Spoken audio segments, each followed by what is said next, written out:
Salut à tous, salut à toutes. Bienvenue sur Le Cercle, votre podcast football africain, football de façon mondiale. Vu cette période, on parle de Coupe du Monde. Aujourd'hui, un focus un petit peu spécial parce qu'on va revenir sur un événement historique avec à l'intérieur beaucoup de petits événements historiques. Je vais forcément parler du retour de la RDC en Coupe du Monde 52 ans après. On va faire une petite heure de focus sur ce match d'entrée contre le Portugal et forcément on va se projeter un petit peu sur ce qui va venir contre la Colombie. C'est le format débat du podcast, donc vous le connaissez, je ne suis pas seul, je suis accompagné d'un habitué, Abdellah Boulma. Salut Abdellah, Salut Mansour, ça va? ravi de t'avoir parmi nous. Mais je suis toujours heureux de te voir. Mais quand je te vois, tu vois, j'ai le sourire. T'as le sourire? Toujours. Non, c'est Je ne bien sais pas alors. Donc pourquoi. j'apporte un petit peu de joie dans Tu ta... m'apportes toujours de la joie dans ma vie depuis des années maintenant, Mansour. Alors, on va dire deux nouveaux, mais bon, ils sont, je pense, rompus à la tâche. Oh. D'abord, Yoro Mangara, journaliste aussi. Bonjour Yoro. Bonjour Massour Mbote. Mbote, exactement, on aurait pu commencer par ça aussi, le fameux Eloko Yamakasi. Exactement. Et enfin, Lionel Ingende, qui est responsable développement du programme Incuba Sport et fidèle supporter des Léopards. Bien évidemment. Merci beaucoup pour l'invitation, pardon Mansour, et bonjour à tous.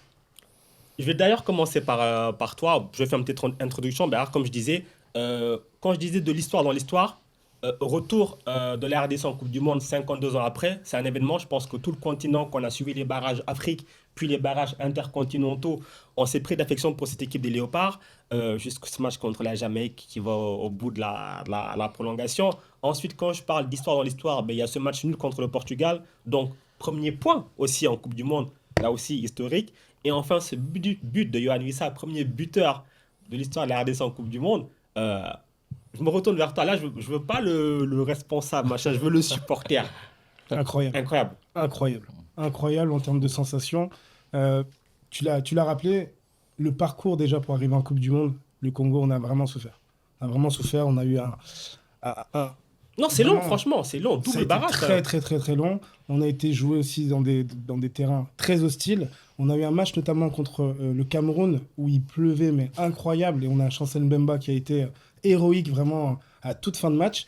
Et on arrive enfin sans complexe. Donc c'est vraiment, je pense que c'est un petit peu le thème aujourd'hui. Congo sans complexe, film ou toujours. Bon, comment est-ce que vous l'avez vu un petit peu ce match de façon générale pour l'instant, avant de rentrer dans les détails? Qu'est-ce que vous en avez pensé? Alors, pour moi, déjà, c'était un match pas évident pour la RDC. Avant cette Coupe du Monde, quand on parlait des favoris, on parlait de la France, mais également du Portugal. Parce que quand même, ils ont 3 ou voire 4 joueurs qui sont champions d'Europe. Ils ont une ossature de très bons joueurs sur toutes les lignes. Mais cette équipe de la RDC a été bluffante en deuxième période. Parce que ce qu'elle a fait, après avoir égalisé, je crois qu'à la mi-temps, ils se sont dit, mais c'est possible, c'est possible. On peut regarder cette équipe les yeux dans les yeux. Exact. Et en deuxième période, ils ont été énormes avec Yohan Wissa. Je crois même ici, Bakagol était un peu plus inspiré. Ouais. Ils auraient pu gagner. Ah, totalement, totalement. Alors, moi, il y a un truc qui m'a marqué. Après, bon, ça, c'est mon approche. Moi, je suis un coach. Moi, je suis football champagne. Mais après, c'est vrai que De Sabre, dans la préparation, il avait déjà fait ce système-là contre le Danemark. Exactement. Il fait 0-0. C'est ça. Le fameux 5-3-2. Euh, est-ce que, comment est-ce qu'on peut appeler ça? C'était de la frilosité ou est-ce que il s'est juste appuyé sur ses bases du moment actuellement avec ce système-là? Parce que bon, moi, je vois ce système-là, je me dis en plus, ils encaissent un but au bout de 6 minutes. Je me dis à ce moment-là, le match, il peut être très long en fait. Bah, ce qui a été surtout bien fait par le groupe, c'était vraiment le respect des consignes. Il y a des consignes, il y a une rigueur qui a été demandée, il y a un bloc qui n'a pas bougé.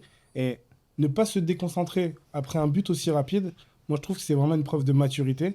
Et finalement, bah, De Sabre a suivi son plan de jeu. Il a suivi aussi la continuité qu'il avait avec la RDC depuis maintenant 4 ans.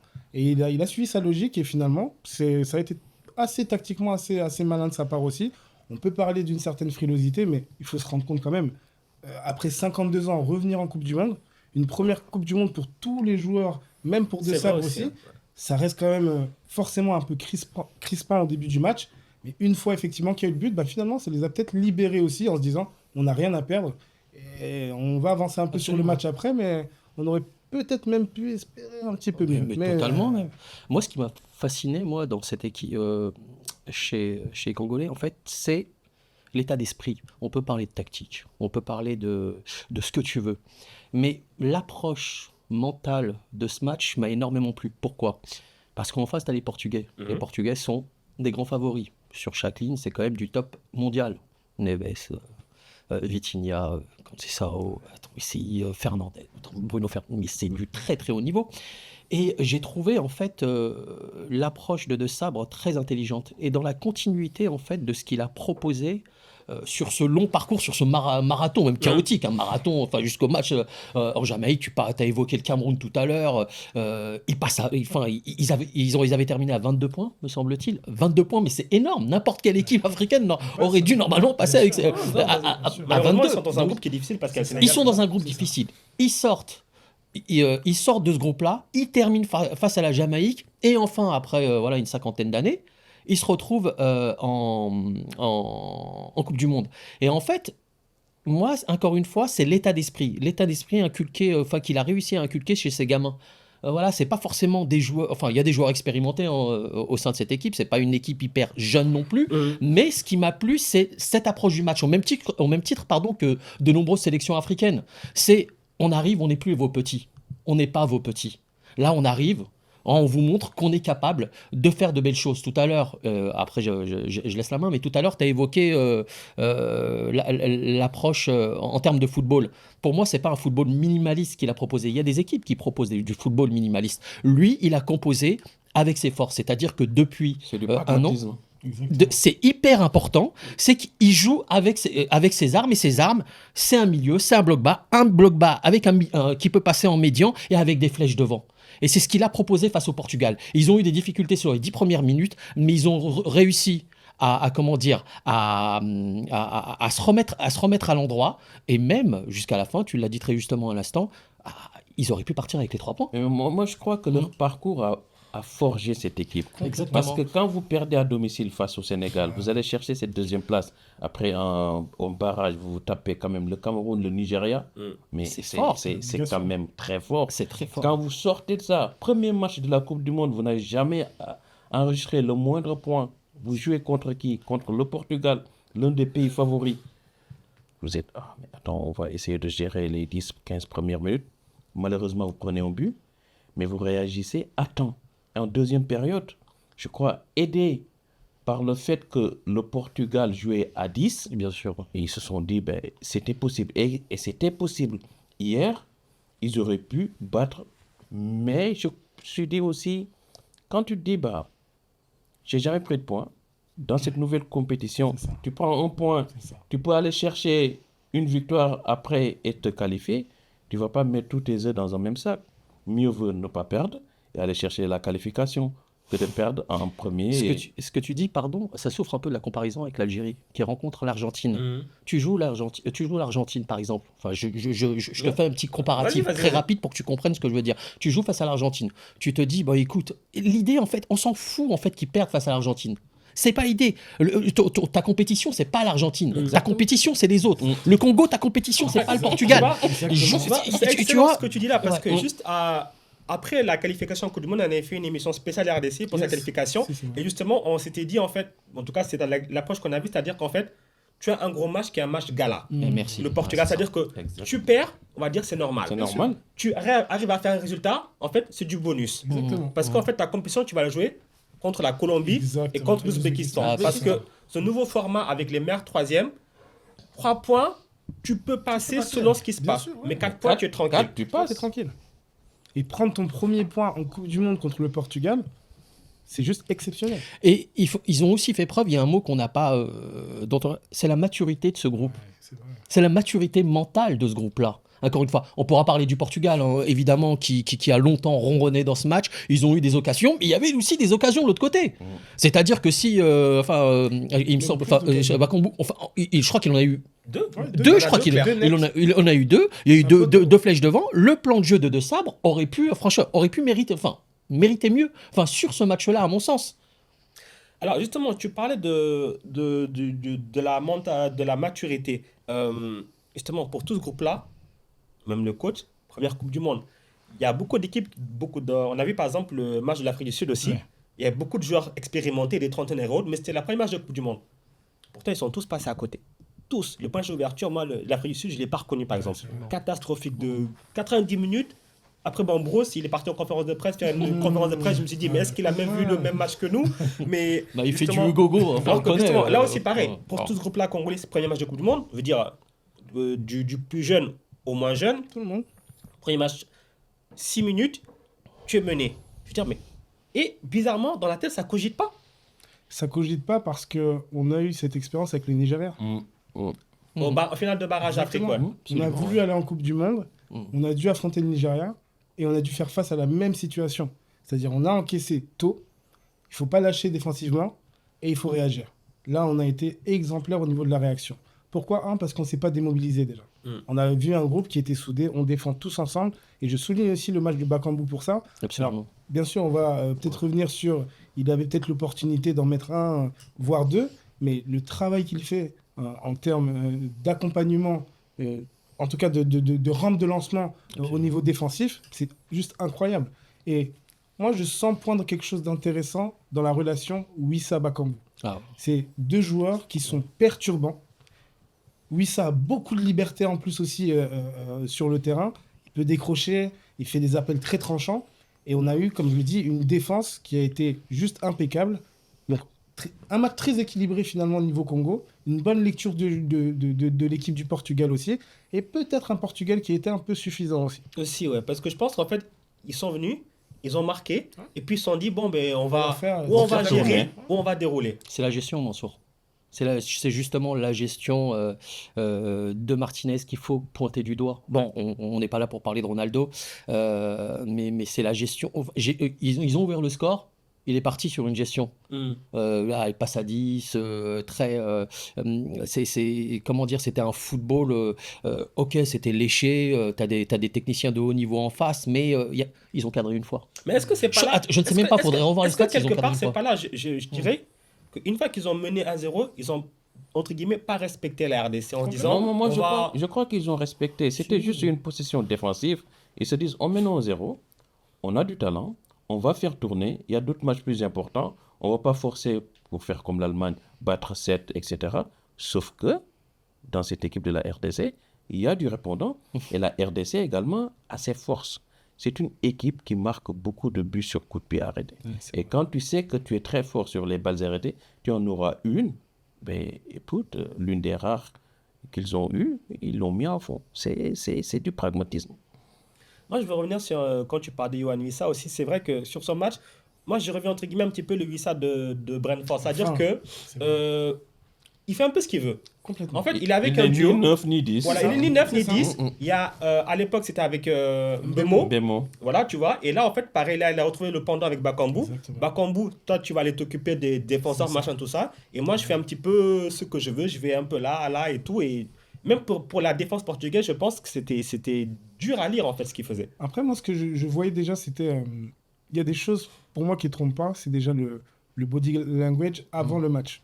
Je trouvais déjà que, même au niveau des hymnes, même quand on les voyait sortir du couloir, etc., bah, les Congolais déjà étaient très fiers, avaient la tête bien relevée et n'avaient pas de complexe. Ils étaient crispés peut-être un peu par l'événement. Tu l'as vu sur les 10 premières minutes d'ailleurs. Exactement. Je me pose même la question de combien de temps on touche le premier ballon. Je pense qu'on dépasse les 2 minutes avant de toucher un ballon. Mais finalement, ils ont très rapidement, en tout cas, omis le fait qu'on est face à Neves, on est face à Ronaldo, on est face à n'importe qui. On est face à une équipe et on est une équipe. Et le fait d'avoir joué en équipe, finalement, a vraiment libéré. Et je pense que aussi le Congo a eu cette chance aussi d'avoir des joueurs qui ont eu des temps forts. Et le temps fort de chaque joueur a à chaque fois amené le groupe. Donc on n'a peut-être Wissa avec ce but aussi qui va peut-être se détacher un peu. Mais Wan-Bissaka était incroyable. Incroyable. Il aurait pu mériter il aurait pu aussi le mériter. le MVP. C'est ça. Du match. Et c'est vrai qu'on l'a donné à Wissa. Wissa qui a fait un excellent travail.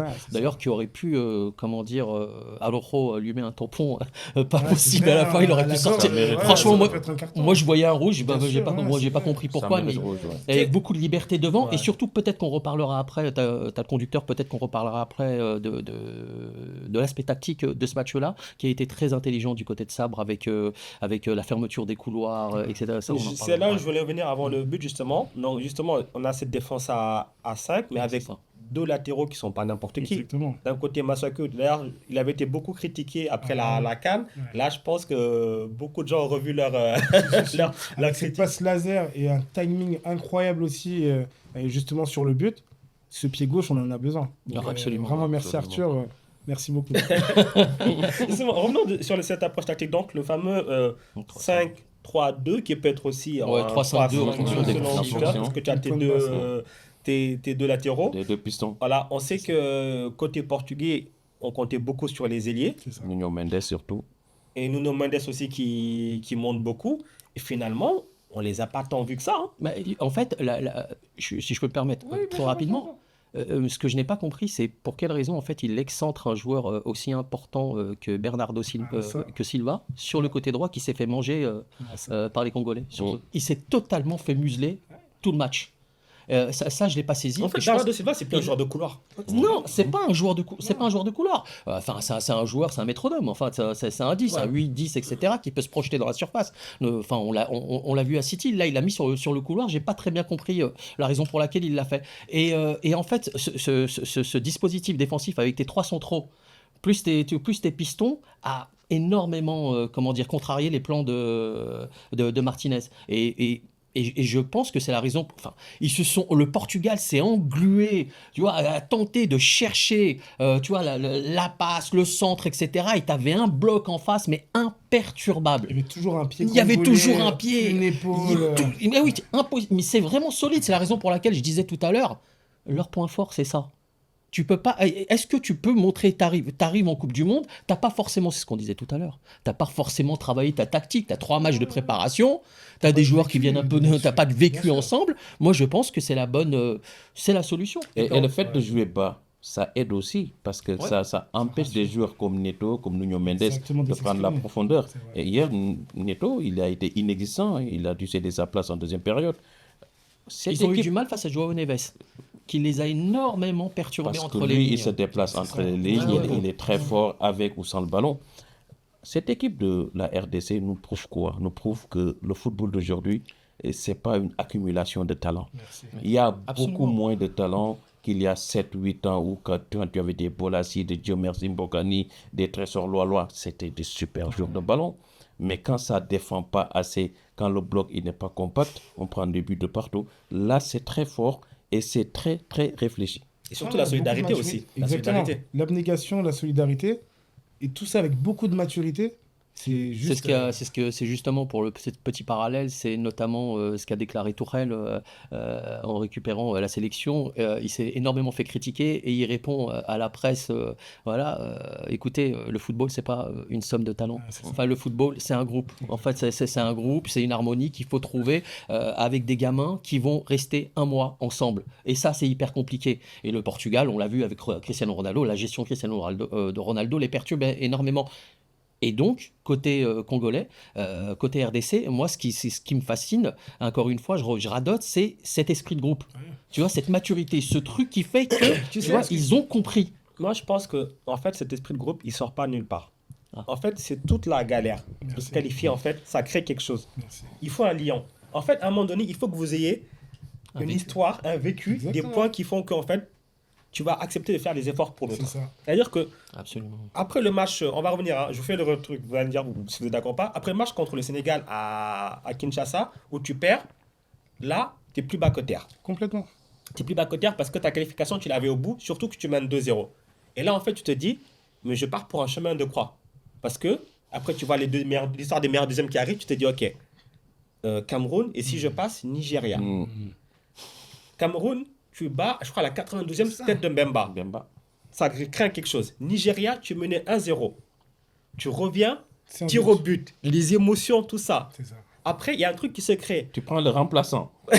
aussi. C'est vrai.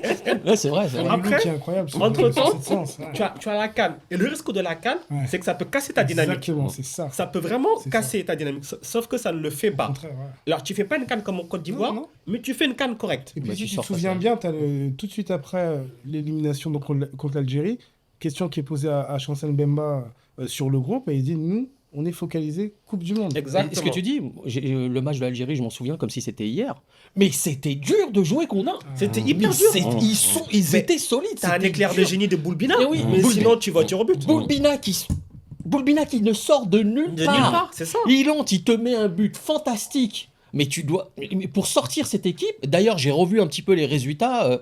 C'est dur de leur marquer un but. C'est très dur. Mais les résultats sont hyper élevés. C'est 1-0, un des buts. Non, mais c'est très, Même très face dur. au Sénégal, à la Coupe d'Afrique, le but de Sadio Mané, n'eût été l'erreur de Masuaku, il n'y a jamais vu. Absolument.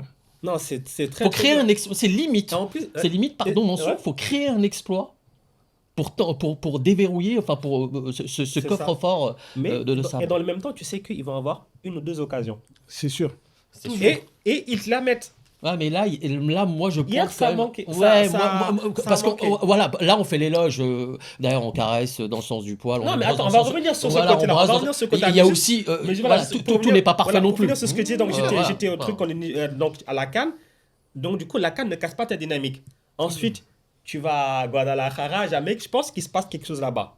Tu te qualifies, tu reviens. Et par contre, je pense, là aussi, il y a un autre truc, c'est que peut-être il y a cette histoire d'Ebola, on vous met des restrictions. On va y arriver. Tu vois, quelque part, vous dites en fait, Merci de le on rappeler. nous rend la tâche plus compliquée. Nos supporters ne peuvent pas venir aux États-Unis. Et en fait, je pense que ça, en fait, c'est une frustration qui te donne de la force. Exactement. C'est ça. En fait, C'est il vrai. faut se rendre compte quand même que hier, parce que je suis congolais, film. Bah oui.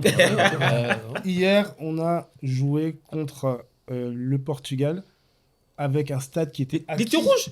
à Il la était rouge. cause du C'est Portugal ça. et de Cristiano. C'est très juste. Donc quand tu as tout un stade, pas qui était hostile, parce qu'on sentait pas non plus une hostilité contre les Congolais, mais on sentait vraiment un engouement autour du Portugal. Et malgré tout, tu arrives vraiment à les regarder dans les yeux. Moi, je dis que le groupe est en train de grandir et rentrer dans sa compétition. Et la réalité d'une compétition, c'est pas forcément la réalité d'une sélection. Donc, si le Congo a compris effectivement, on est dans cette compétition, voilà comment on peut se comporter, voilà comment on peut rester soudé. Moi, je vous dis, il faudra suivre cette équipe congolaise jusqu'au bout parce que ça peut être intéressant. Bon, jusqu'au bout, on verra. Le plus loin jusqu'au- possible. voilà. Mais effectivement, il faut bien la suivre parce que ce qu'ils ont réussi à faire hier, c'est inspirer les prochaines générations. Là, je peux dire qu'il y a beaucoup de joueurs qui, demain, vont réfléchir à 2 fois avant de dire je ne sais pas encore si je veux bien jouer pour le Congo ou pas. Ça tombe bien ce que tu dis parce C'est qu'il qu'on a y a, vu il y a ces quel- il y a débats-là. quelques semaines de ça, j'étais sur un plateau et on m'avait posé une question justement sur les binationaux congolais.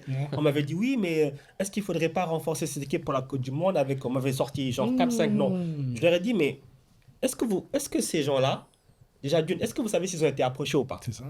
Et s'ils ont été approchés, est-ce qu'ils ont envie de jouer pour la RDC? On m'a sorti des noms, on va pas le dire ici parce que c'est pas le but, j'ai dit, mais par exemple, les noms qu'on m'a sorti, j'ai dit, par exemple, un tel. Est-ce qu'il que a vous êtes vraiment sûr qu'il a vraiment envie? C'est ça. Parce qu'à l'heure actuelle, s'il attend l'équipe de France ou la Belgique, il peut oublier. Donc, est-ce que lui, il a vraiment envie? C'est ça. Et surtout aussi, est-ce que, parce que dans la sélection africaine, les gens aiment beaucoup se comparer. Et par exemple, ils ont vu, oui, Boadi, 18 ans, Ouais. Maroc, Ouais, bien sûr, ouais. Ibrahim Bey, 17 ans, il a fait la CAN avec le Sénégal. Pourquoi est-ce que nous, RDC, on n'a pas aussi des joueurs de 17-18 ans qui viennent tout de suite? On a vu le jeune de l'Ajax, là, Jordi Mokyo. Bon, lui, il est prêt. Bien sûr. Mais malheureusement, administrativement, il doit il pas ne peut le pas. faire, bien sûr. Mais des Jordi Mokyo, je pense qu'en RDC, l'équipe est en train de faire là, ça va susciter justement le fait d'avoir envie de venir. Parce qu'en fait, pour une sélection, il faut des résultats sur la durée. C'est ça. Pourquoi est-ce que le Maroc, le Sénégal ou la Côte d'Ivoire attirent? C'est parce que en CAN, ils sont toujours présents. Peut-être le Maroc un peu plus maintenant, mais par exemple le Sénégal, sur les Ouais, ils sont 3 pas dernières oubliés. CAN, Toujours en Quatre- sur les 4 dernières trois CAN, c'est 3 finales. Mmh. Là, ils sont à leur 3e participation en Coupe du Monde consécutive. La Côte d'Ivoire aussi revient en Coupe du Monde, a remporté une CAN et a une génération. En fait, il faut des facteurs qui font que les jeunes se C'est pas le disent seul facteur. j'ai sportif, envie de Mansour. venir. C'est pas que sportif. On a eu de nombreux C'est débats. pas que sportif, à mais ce voilà, sujet-là. il faut l'envie. Moi aussi, il faut que tu te dises, je viens dans un contexte où, entre guillemets, je vais performer. Si c'est pour venir faire une CAN, et puis après pas de Coupe du Monde, et puis après la prochaine CAN, c'est dans. Je vais sauter 2 CAN, et après truc, c'est pas intéressant. C'est intéressant. Mmh. Et puis ce qu'il faut noter aussi, c'est une génération. Cette génération a envie de laisser quelque chose.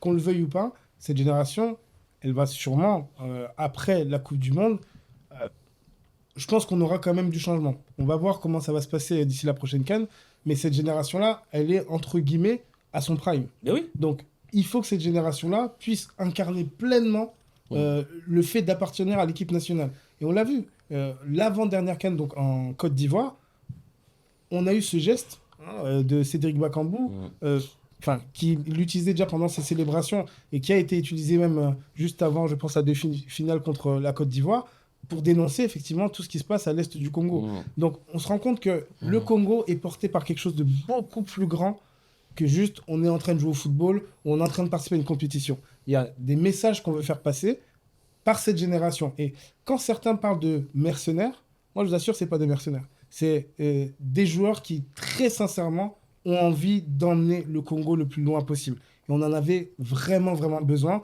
Et si vous prenez un exemple, un joueur comme Kapwadi, qui a fait un super match hier, c'est un joueur qui, bien avant d'être appelé, a, sur les réseaux sociaux, constamment montré son envie de rejoindre l'équipe nationale. Il pouvait gagner un titre, il pouvait, à la fin d'un match, toujours agiter le drapeau du Congo. C'était déjà un signal fort. On a de plus en plus cette dynamique-là qui est en train d'arriver. Et ça, Kapwadi, tu vois, c'est pas un nom ronflant. Exactement. Mais pourtant, super joueur. Super joueur. Absolument. Et moi, c'est ça des fois que j'ai envie de aussi dire aux gens, c'est qu'en fait, c'est pas parce que tu vas attirer un nom ronflant qui va performer en sélection. Pas forcément. Pas forcément. Pas forcément. Il faut des joueurs qui vont déjà mouiller le maillot. Exactement. Et si en plus de mouiller le maillot, ils vont être bons, tu as gagné. Parce que si tu as un gars qui est bon mais qui ne mouille pas le maillot, actuellement, on prend le Portugal, Ronaldo. Tout Ronaldo qu'il est, actuellement, c'est plus un handicap qu'un atout pour le Portugal. Et c'est en ça que la RDC, ils ont des scéniques, pour moi, entre guillemets, je pense, pour eux, ils se considèrent comme des frères. Et c'est pour ça qu'il y a ce lien-là. Après, bon, ça, c'est bien beau, mais on va aussi parler de ce qui a moins marché. Ah oui. Ce qui a moins marché. Parce que, bon, il y a 1-1, c'est bien. Là, je vais faire l'avocat du diable un peu, genre un peu le hater. Ce n'est que 1-1. C'est pas une victoire. Parce que il aurait pu avoir cette victoire. Et là, d'ailleurs, là, c'est mon coup de gueule. D'ailleurs, c'est même pas pour la RDC, c'est pour toutes les équipes africaines là, de cette Coupe du Monde. Les attaquants là, c'est pas possible. C'est pas possible. Non, mais c'est pas possible. En Coupe du Monde, en fait, tu te dois d'être clinique. Tu te dois d'être clinique. Tu peux pas avoir 2, 3, 4 occasions en tant qu'attaquant avant de la mettre au fond. C'est pas possible. On prend le... Bon, on va forcément parler de Bakambu. Il touche le poteau. Mais après, il a une deuxième frappe. Elle est même pas cadrée. Sur le plat du pied. Le plat du pied. C'est une passe de cette équipe. Il aurait pu au moins la cadrer. Il faut au moins cadrer. C'est dommage. C'est aussi le jeu avec ballon, en fait, moi, qui me perturbe. Enfin, qui me perturbe pas. Enfin, pour moi, moi, je crois que c'est voulu, hein, quand on met des joueurs comme ça, et autres sur le banc, c'est parce qu'on ne veut pas avoir le ballon. Non, moi, j'ai une autre lecture par rapport à ça. Les points forts, effectivement, on les a énumérés. L'assise défensive, les projections vers l'avant. Certains joueurs, je t'en ai déjà parlé, Bakambu, qui sont sur courant alternatif. Enfin, c'est pas non plus, tu vois, Bakambu, il a toujours été comme ça. Enfin, c'est pas un sniper qui ça a été un sniper, mais tu vois, tu sens. Il a eu des occasions, il a eu des opportunités, il y a eu des fenêtres de tir qu'il n'a pas su concrétiser. C'est pas évident. Tu cours après le ballon. Pendant 80 minutes. Le problème, il n'est pas là. Là, c'est le Portugal, entre guillemets. Non, je disais par rapport au ballon, mon sourd. Oui, mais c'est pas ça. L'utilisation que fait cette équipe du ballon. Mais je pense que c'est volontaire. Le RDC, c'est une équipe. À l'époque, justement, quand tu disais, il y avait du talent. Les Trésors Mboutou, les Walois, les compagnies. Évidemment. C'est des manieurs de ballon. Tu ne les as plus. Aujourd'hui, toi, tu penses que tu... Non, mais pardon, je vous pose la question. La RDC, c'est une équipe de transition. Ils sont d'accord pour dire, écoute, le ballon, on l'a vu que la Jamaïque. La RDC a la position du ballon. Ils en ont à peu près pas fait mais attention. Faut quand même... Mansour, je te connais. Mansour, je te connais. Tu dois... L'enjeu du match, c'est un match particulier. Tu joues le match de l'histoire de ton pays. Le seul manière de ballon, dribbleur, machin et tout, très, très, très, très technique, c'est Kakuta. Allez, je vais être un peu plus truc. Allez, on va rajouter 2-3 autres. Mais du coup, en fait, pour moi, la RDC, ils se disent, voilà, ils le savent. Et on l'a vu sur la CAN et même d'autres matchs.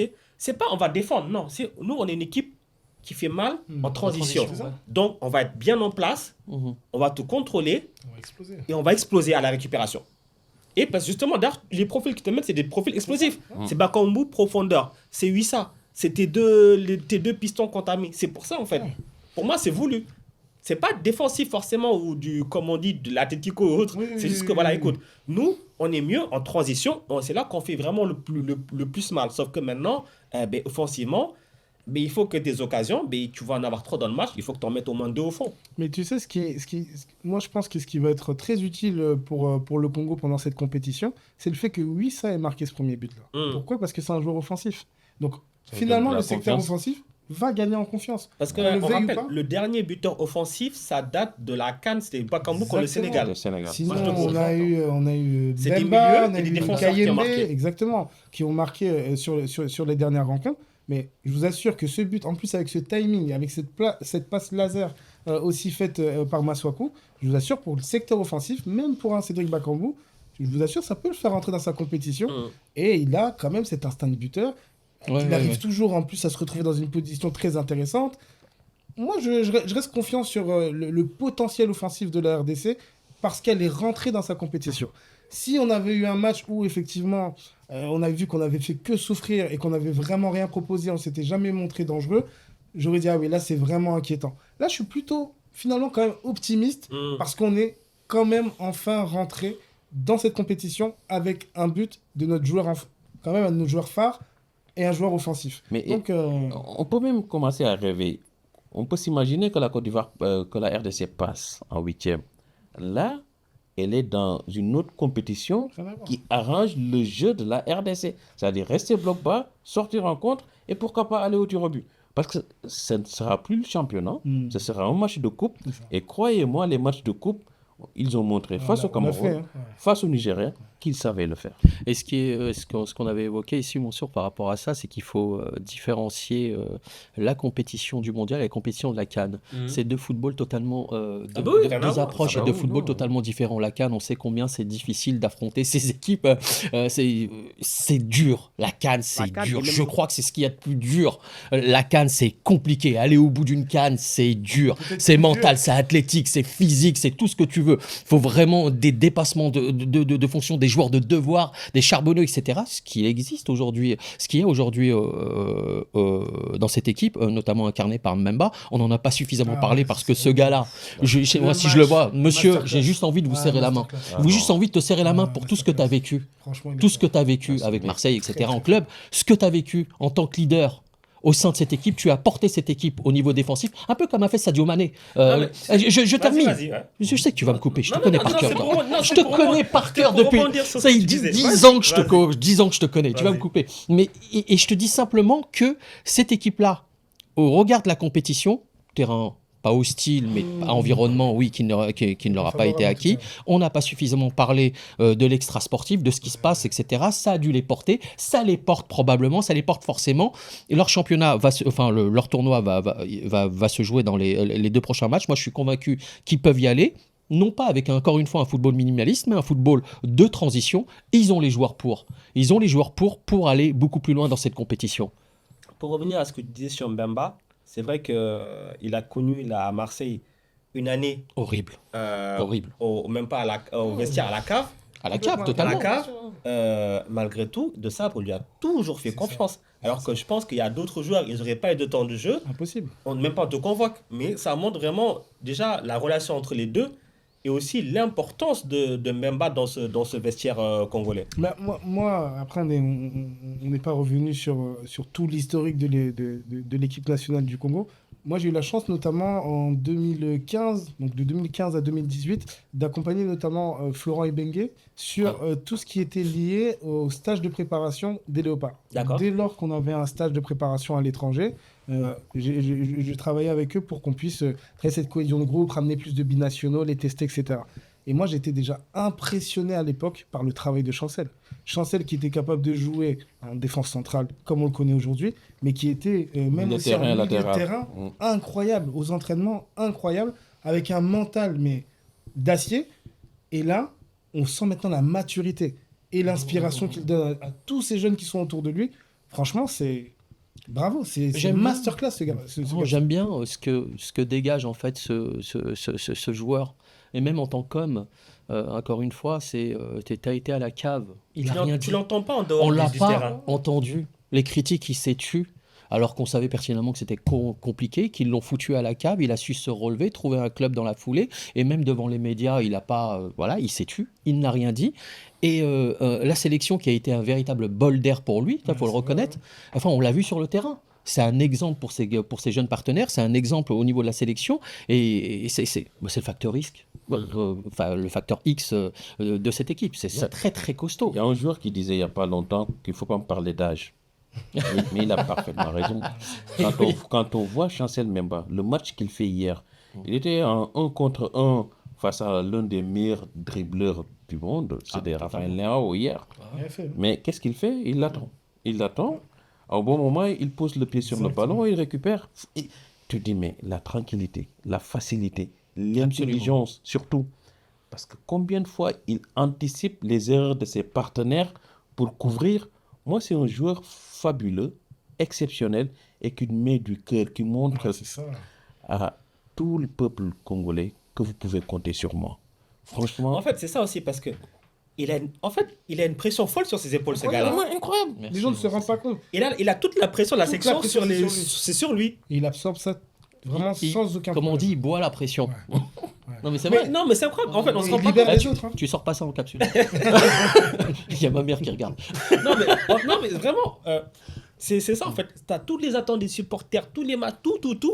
C'est lui. Il endosse cette responsabilité. C'est vrai qu'il faut vraiment le souligner, ça. Et encore une fois, je reviens un petit peu sur son match. Il a eu quelques difficultés face à Nuno Mendes, qui était hyper remuant. On le connaît, c'est l'un des meilleurs pistons au monde. Il prend aussi, on l'oublie, un avertissement assez relativement tôt dans le match. Il a su gérer.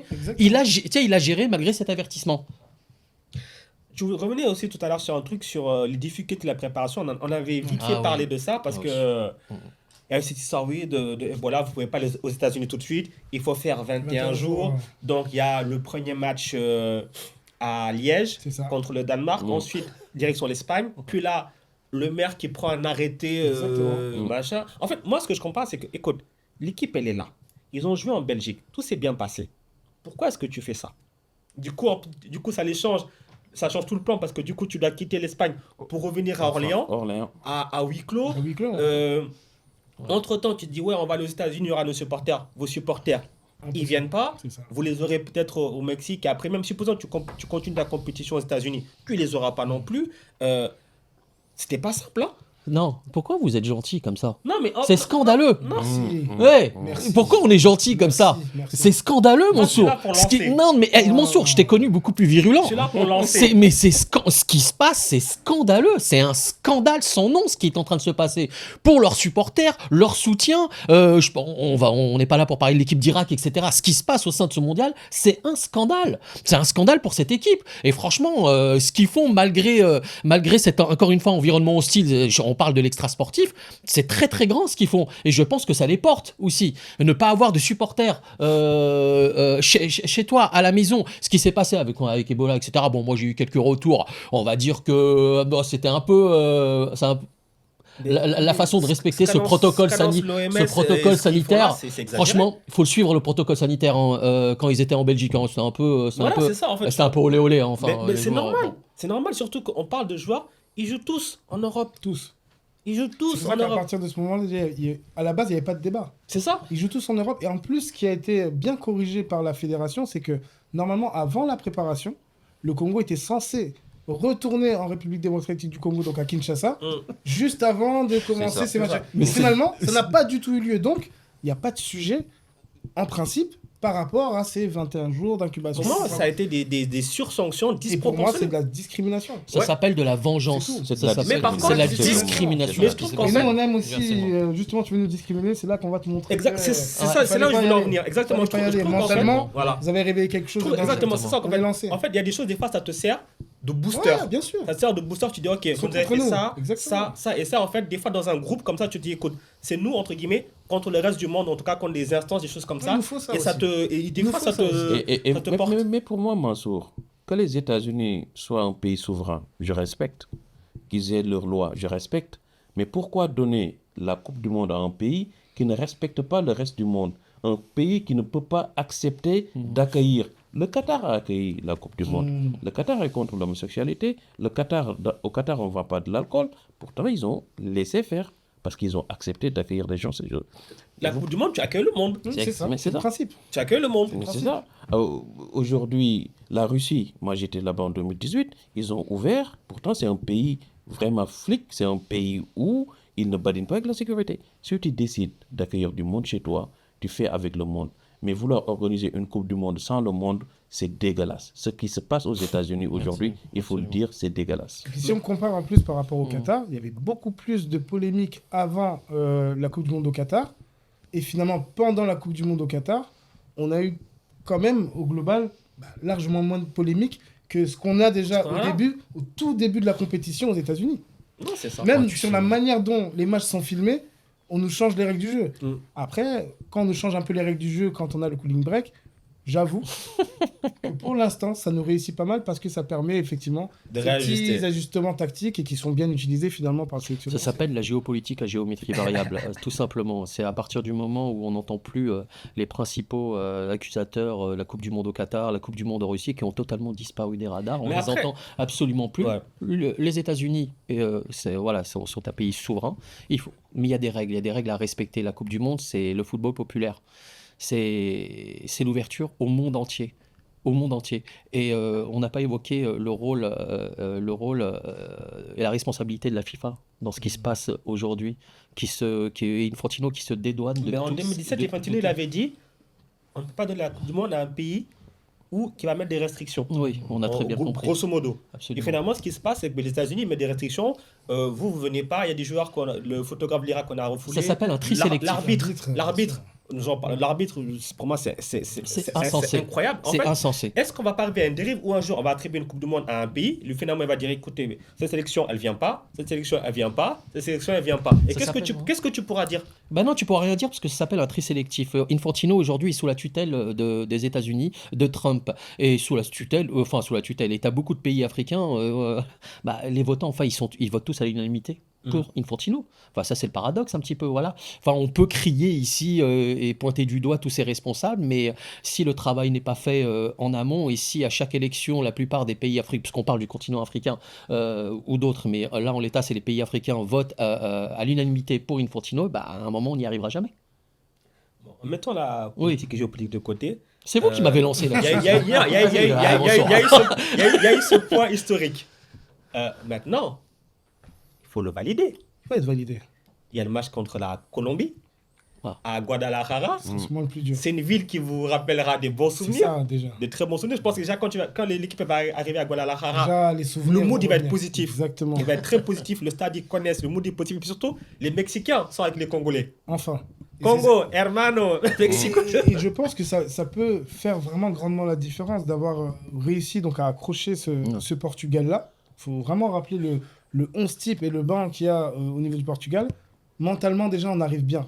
On arrive dans une ville donc au Mexique qui va être vraiment beaucoup plus accueillante avec nous. Il y aura la chaleur des fans mexicains.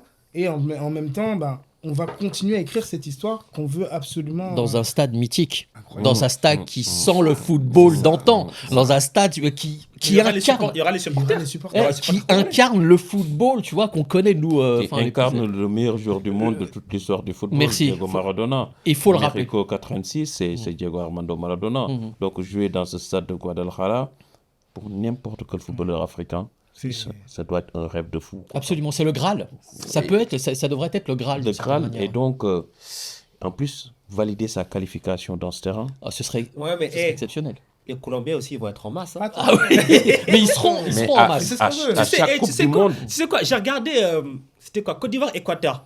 J'ai cru le match se jouer en Équateur. C'est vrai. Les Sud-Américains, Ouais, ils sont en masse. Ils sont à la maison, ils bien sont sûr. en masse. mais Ils sont à la même en maison. Russie, ils étaient plus de 3000 voire 6000 supporters, Ouais, c'est des supporters comment ça s'appelle, vraiment. congolais et colombiens. Je me souviens du match Colombie-Sénégal, j'étais au stade. Oh là là, mais il n'y avait que des Colombiens dans la ville. Au fait, j'en ai rencontré quelques-uns avec qui j'ai discuté. Ils me disent, ben, nous, là, c'est la Coupe du Monde 2018. On commence déjà à préparer la Coupe du Monde 2022. Tous les mois, tu mets de l'argent de côté pour préparer. Et donc, du coup, C'est cette mentalité qu'on n'a pas en Afrique. Ça Nous, va on, venir. nous, on attend que les pays se qualifient pour dire je vais faire comment pour aller en Coupe du Monde. Mais tu sais, Vincent, tu dis ça, mais je pense que ça va venir parce qu'il y a de moins en moins de complexes aussi. Aussi, c'est vrai. Et je pense que ça va venir, il faut être patient. Même là, moi je trouve que ce que le Congo a réussi à faire, c'est d'une certaine manière en 5 ans, on va dire quand même 5 ans, 4-5 ans, ils ont réussi à rattraper et à faire un travail peut-être qu'on fait Ouais. parfois sur encore beaucoup plus d'années. Et on va réussir à capitaliser. Et je pense que le match contre la Colombie, Ça va être compliqué. ça va être Alors, vraiment un match chaud. La Colombie qui a battu l'Ouzbékistan 3-1. Comment l'aborder celui-là? Pareil que contre le Portugal ou alors livrer un peu plus parce qu'au final, tu vas chercher d'avoir 4 points tout de suite et te dire la troisième journée, la pression retombe ou alors, supposons que ça se passe mal, après tu dois absolument battre l'Ouzbékistan. Moi, je pense que ça va être pas forcément comme le premier match, mais ça va être encore une fois un match qui risque de se jouer sur la tactique. Physiquement, on sait que les Colombiens sont costauds. Au niveau de leur football, ben, on sait très bien le football sud-américain, très surprenant aussi, avec beaucoup d'explosivité. Mais je pense qu'en termes mental plus tactique, il y a peut-être un petit avantage psychologique niveau Congo, justement après ce match du Portugal. Donc, il ne faut pas non plus avoir un excès de zèle, rester très humble quand même, faire les efforts les uns pour les autres. Mais je pense que tactiquement, ça ne va pas plaire à tout le monde, mais il faut continuer à faire confiance à Ouais, eux. non, moi, je vais vous dire tout de suite, ils seront en bloc bas, voire médian. Parce que des joueurs comme Luis Diaz, comme Munoz, C'est ça. c'est des contre-attaquants explosifs. On l'a vu ici, PSG, Bayern, quand Marquinhos prend le ballon dans le dos de la défense, Luis Diaz, il est inarrêtable. Inarrêtable, c'est vrai. Ah, mais qu'est-ce qu'ils vont faire? Ils vont attendre et contrer parce qu'il y a un dernier match qu'il faut aller chercher. Si vous faites 2 points après 2 journées, alors là, si vous ne passez pas, c'est une catastrophe. On va passer. Bah oui, donc il faut attendre. Il faut pas se lancer dans la gueule du loup. Mais quels seront les axes d'amélioration par rapport à ce qu'on a pu voir contre le Portugal? Alors, on a dit certes le réalisme offensif, parce que par exemple, moi, je fais beaucoup des fois d'analogies entre le football africain et le football sud-américain. Je trouve qu'il y a, sur certains aspects, Similitude. pas mal de similitudes. Et je pense qu'en fait, c'est peut-être un football qui va plus convenir à ce que connaît d'habitude la RDC. Donc, du coup, est-ce qu'il ne faut pas qu'elle change l'approche qu'elle a eue contre le Portugal et de dire, on va, entre guillemets, jouer plus un match qui va ressembler à un match type CAN? De toute façon, ce ne sera pas la même approche. Là, on avait vraiment première fois qu'on joue un match de Coupe du Monde en s'appelant RD Congo. Première fois pour tout le monde. Avant, Cette c'était crispation-là, on ne l'aura plus. Mm. Donc, je pense qu'en termes d'approche de match, on ne sera pas dans la même dynamique. Par contre, effectivement, Sébastien De Sabre a quand même une philosophie. Et je ne pense pas qu'il va complètement déroger à sa philosophie. Ouais. Et surtout que grâce à ça, il a des repères aussi. Aujourd'hui, ce n'est pas le moment de perturber. Le but du jeu, c'est d'aller le plus loin possible. Donc, on n'aura pas le même début, la même entame de match, mais je pense qu'on aura quand même des similitudes sur, en tout cas, ce bloc qui doit rester très, très, très compact, avec peut-être un petit peu plus de folie parfois, et peut-être, comme tu parlais d'axe d'amélioration, peut-être bien travailler notre transition, hein, justement. Moi, je me disais justement, vu qu'il y a peut-être moyen d'aller chercher la qualification, est-ce qu'il ne va pas repasser à 4-3-3? C'était surtout de ce côté-là. Parce que, en fait, il y a deux systèmes maintenant, techniquement, Il y a deux RDC. systèmes. Il y a deux systèmes Bien sûr. que les joueurs, on sent qu'ils Ouais, connaissent, c'est vrai, bien ils ont sûr, adhéré bien surtout. sûr. Et je trouve que c'est très important aussi d'avoir tes joueurs qui adhèrent à ce que tu fais. Parce que si tu leur imposes un système et qui ne sont pas fans, tu auras des problèmes, des mauvais respects de consignes. On sent que là, les deux systèmes, non seulement ils y adhèrent, et ils savent le Moi, faire. je pense que ça va être une question de gestion, Mansour, puisque la Colombie l'a emporté 3-1 face à l'Ouzbékistan. Donc, tu vois, la gestion du match d'après est différente. Ils auront le Portugal en troisième position. Je pense qu'ils peuvent. Je pense que dans l'esprit de Sabre, il va pas. Je pense qu'il ne dérogera pas à la règle. Ah non, je pense pas. Il dérogera probablement ou peut-être à la règle en fonction du résultat face à l'Ouzbékistan. Là, je pense qu'il va rester sur ce qu'il sait faire. Et un entraîneur, d'abord, c'est savoir jouer sur la force de son équipe. Aujourd'hui, quand tu veux jouer un jeu alléchant, il n'a pas ces joueurs-là. De deux, il n'a pas cette équipe qui peut jouer bloc haut. Parce que dans la gestion de la transition défensive, Chancel Mbemba n'est plus jeune. Je ne crois pas qu'il puisse faire 40 mètres. Et c'est pas le seul d'ailleurs. Non, En vrai, mais voilà. c'est pas le seul. Parce que- C'est pas le seul. absolument. Mais quand il joue bloc bas, il a plus de repères, c'est plus facile. Il a 10 mètres à couvrir par-ci, par-là. Puis il est bien entouré. Et il est bien entouré. Et en face, tu as des flèches. Et en face, tu as des flèches.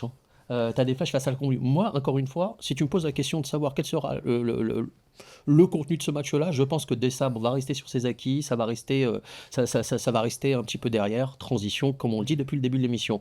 En revanche, en fonction des résultats, je pense qu'il changera la donne, son fusil d'épaule face au l'Ouzbékistan. Et attention, l'Ouzbékistan, c'est pas facile. Hein. C'est là où j'allais dire. Parce qu'en fait, L'Ouzbékistan, moi, je me place dans la position de la Colombie. En fait, la Colombie, elle a un calendrier qui est crescendo. Elle a commencé par l'Ouzbékistan, qui, entre guillemets, est son adversaire le plus abordable. T'as tout compris. Maintenant, elle a le milieu, on va dire, l'opposition qui va être la plus peut-être équilibrée. Ouais. Et ensuite, Et le finit Portugal, ça pour finir en se disant quelque part, là où on se disait la RDC, c'est ton match bonus gala.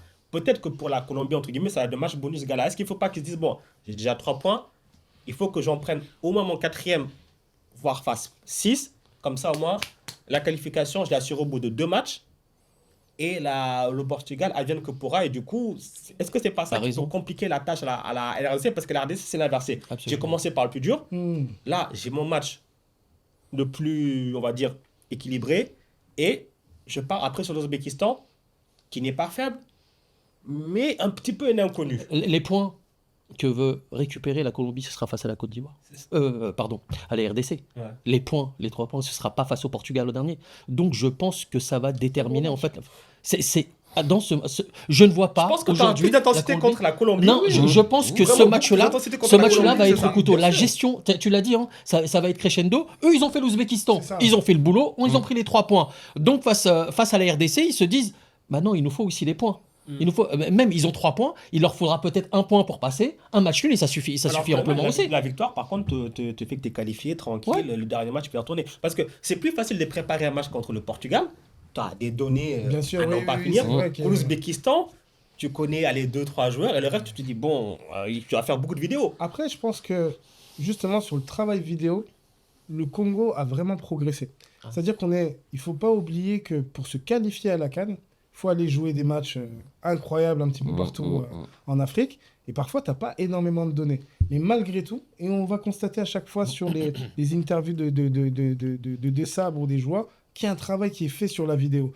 Donc moi, je pense que le Congo a réussi à avoir cette maturité dans l'analyse des matchs et du coup dans la gestion des matchs. Et ça peut nous aider, même si on doit souvent réagir.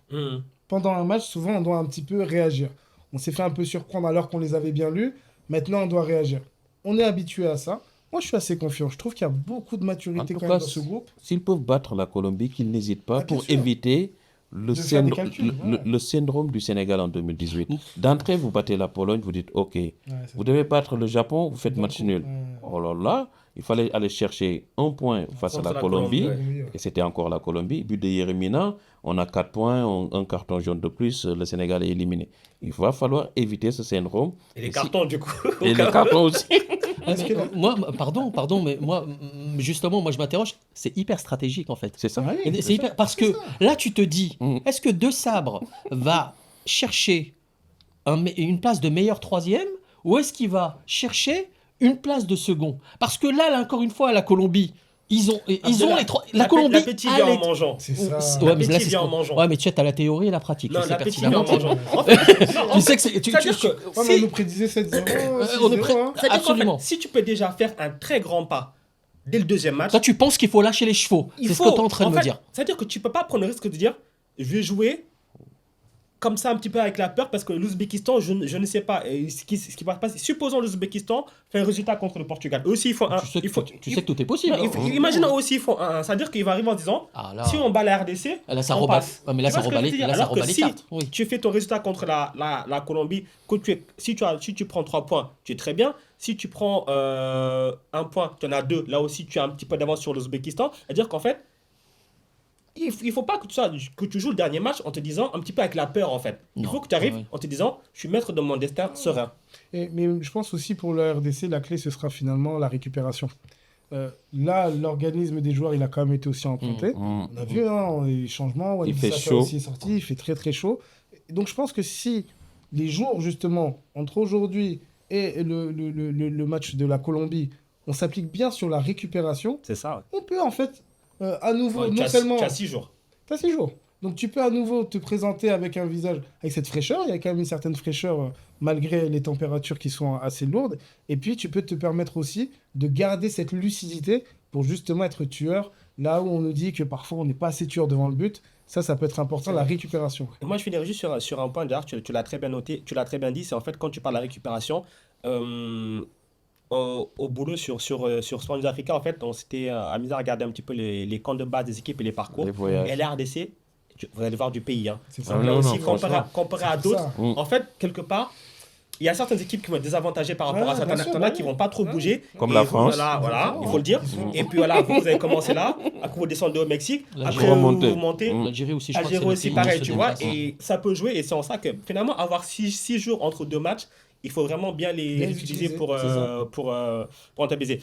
Juste avant de finir, messieurs, Déjà alors, ben, ça passe vite, vous parlez beaucoup et ça tourne. Nous, on parle beaucoup, nous. C'était très intéressant. Allez, on se projette. Colombie, RDC, Ouais. Guadalajara. Yes. Pour vous, qu'est-ce qui va se passer? Votre pronom, en tout cas, qu'est-ce que vous espérez? Moi, je dis un dernier. Moi. En tout cas, moi, je vois un 1-1 parce Ouais. que je sais que la RDC ne va pas se jeter dans la gueule du loup et qu'en face, il y a du répondant, mais que ça peut passer un match nul pour la RDC. Moi, 52 années après, moi, j'ai envie de croire en l'histoire. Moi, j'ai envie de rêver, moi. Laisse-moi rêver un peu. Moi, je les vois Victoire. gagner, je les vois remporter ce match-là. Moi, je vois un bon 1-0 RDC. Comme on sait faire. Une bonne défense. Avec un but dans les 10 dernières minutes. Bakambu. Bakambu. Ah oui. Franchement, si c'est Comme ça, il Bakambu. rentre dans sa compétition. Ouais. Et là, vous allez sentir que Fimbo. Voilà. Vous l'avez entendu, donc rendez-vous Guadalajara, soyez prêts, Eloko, Yamakasi. C'est parti. Merci beaucoup en tout cas, Merci. messieurs, pour Merci. votre Merci pour participation. l'invitation. Et puis, on continue à regarder cette Coupe du Monde avec beaucoup d'intérêt. Et puis, à très bientôt pour un nouvel épisode.